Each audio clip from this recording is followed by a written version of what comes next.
নমস্কার, let's cook চ্যানেলে সবাইকে স্বাগত। আজকে আমি তৈরি করব আমলা ক্যান্ডি অর্থাৎ আমলকির ক্যান্ডি। এই জন্য আমার কি লাগবে, আমলকি তো লাগবেই, আর করতে করতেই আমি সব বলবো কিভাবে করছি। স্টিমারে আমলকিগুলো বয়েল করে নিচ্ছি। আপনারা কড়াইয়ের উপরে জালি থালা রেখে ঢেকে দেবেন, আমলকি রেখে 5-7 মিনিট বয়েল হবে। 7 মিনিট পরে আমি আমলকিগুলোকে নামিয়ে নিয়েছি। দেখুন আমলকিগুলো এইরকম পজিশন হবে, ফাটানো যাবে। আর আমলকিগুলোকে ফাটানোর জন্য আর একটা পদ্ধতিও দেখাচ্ছি। আমলকিগুলোকে প্লেটে নিয়ে এরকম চাপ দিলেই ফেটে যাবে।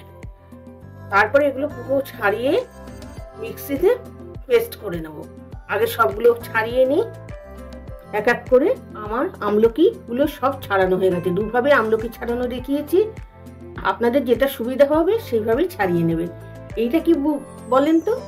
এটা বুঝতে পারছেন নিশ্চয়ই। এটা হচ্ছে আদার গুঁড়ো, শুকনো আদার গুঁড়ো 1 চামচ দিয়ে দেবো এর মধ্যে। আপনারা কাঁচা আদা এই পাউডার না থাকলেও, আদার পাউডার না থাকলেও আপনারা কদ্দুকস করে অর্থাৎ আদা ঘষে, কাঁচা আদা ঘষে এই আমলকির সাথে দিতে পারেন। আদার প্রচুর উপকারিতা রয়েছে। তাহলে এবার এটাকে আমি পেস্ট করে নিয়ে আসছি। আমলকির পেস্ট করার সময় মিক্সি যদি না চলে অল্প জল দিয়ে অনেকক্ষণ ধরে শুকনো শুকনো পেস্ট করবেন। এবার এটাকে পুরো ঢেলে নিচ্ছি। এখানে আমার 250 মতন আমলকি আছে, আর চিনিও 250 মতনই লাগবে। তারপরে যদি টেস্ট করে দেখবেন, যদি টক লাগে তখন আপনারা আপনাদের স্বাদে মিষ্টিটা দেবেন।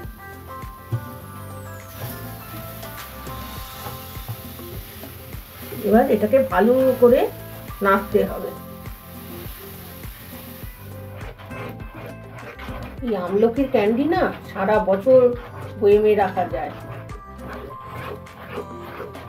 নষ্ট হয় না, সর্দি কাশিতে খুব উপকার দেয়। আপনারা এটা, আমি তো চিনি দিয়ে করেছি, আপনারা এটা গুড়, মিশ্রি দিয়ে করলে আরো ভালো হয়। মিশ্রি তো আমাদের খুব উপকারী একটা জিনিস।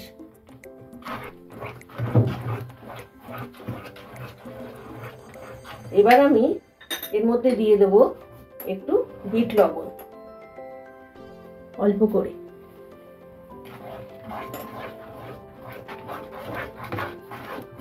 আর এটার বাঁধন আনার জন্য আমি এই কর্নফ্লোর 1 চামচ অল্প করে দিয়েছি, জল দিয়ে গুলে দিয়ে দেবো। দেখেছেন অর্ধেক যখন হয়ে গেছে, চিনিটা গলে গেছে, তখন আমি কর্নফ্লোরটা গুলে দিয়ে দিলাম, বাঁধনটা আসবে।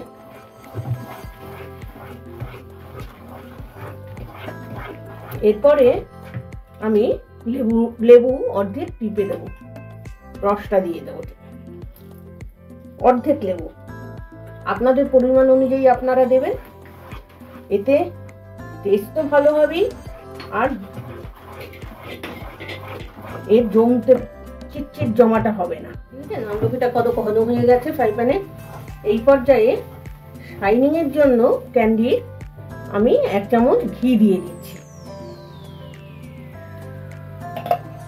এবার আবার কিছুক্ষণ নেড়ে নেব, যতক্ষণ না একটা মন্ড তৈরি হচ্ছে।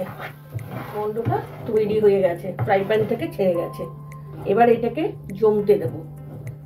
এই ট্রেটায় আমি আমলকির ক্যান্ডির জন্য জমিয়ে নিয়েছি। তারপর চৌকো করে জমিয়ে 3-4 ঘন্টা পর ঠান্ডা হলে কেটে ছুরি দিয়ে একেবারে নিয়ে এসছি। আর এটা ঢালার আগে আমি পাত্রটা একটু ঘি মাখিয়ে নিয়েছি। আপনারা যদি ঠান্ডা হওয়ার পরে না উঠতে চায়, তখন একটু স্টিলের পাত্র হলে গ্যাসের উপরে ধরলে, জাস্ট 1 সেকেন্ড ধরলেই উঠে যাবে, তারপরে পিস করে দেবেন।